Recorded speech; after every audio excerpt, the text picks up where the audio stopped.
सोनवा के गढ़इबा न जबले नाक के नथियावा होत।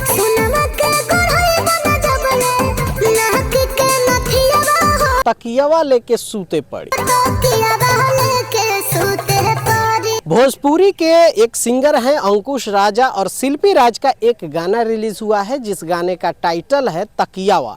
ये गाना आप लोग जाकर यूट्यूब पर देखेंगे, बहुत ही प्यारा ये गाना है कि एक अपने पति से जो कह रही हैं कि अगर आप जो है हमारे नाक की जो नथुनी है वो हर बार बहाना बना देते हैं, तो हमारे नाक की नथुनी अगर आप नहीं गढ़ाएंगे तो आपको जो है वो अलग सोना पड़ेगा, यानी साथ में वो नहीं सो रहे हैं। इसे वीडियो में भी विजुलाइज किया गया है कि अगर अब नाक के नथुनी गढ़ा के देते हैं तभी आपको हमारे साथ सो पाएंगे, नहीं तो आपको दूर ही सोना पड़ेगा। वो एक एक होता है ना, औरतों का एक बहाना होता है, एक अपने पति को पटाने का एक तरीका होता है।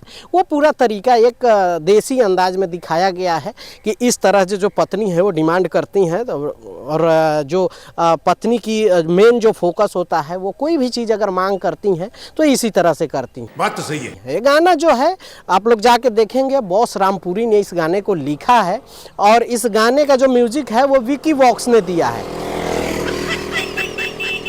गाना जो है वो वेब म्यूजिक से रिलीज किया गया है। इसमें जो अंकुश राजा हैं उनके अपोजिट में जो है उनकी औरत का, उनकी पत्नी का जो कैरेक्टर जो है वो आस्था सिंह की है। क्या ज़बरदस्त की एक्ट्रेस है और उन्होंने इस गाने में जो है बखूबी अपना काम उस तरह से की है। वो हर गाने में करती हैं, लेकिन ये दोनों के ट्यूनिंग जो है गाने में बहुत अच्छा देखने को मिलता है। वीडियो भी बहुत अच्छे से शूट किया गया है। अब आप क्या सोचते हैं इस गाने के बारे में नीचे कमेंट करके ज़रूर बताइएगा। मिलते हैं अगले वीडियो में। बाय बाय, टेक केयर, जय हिंद।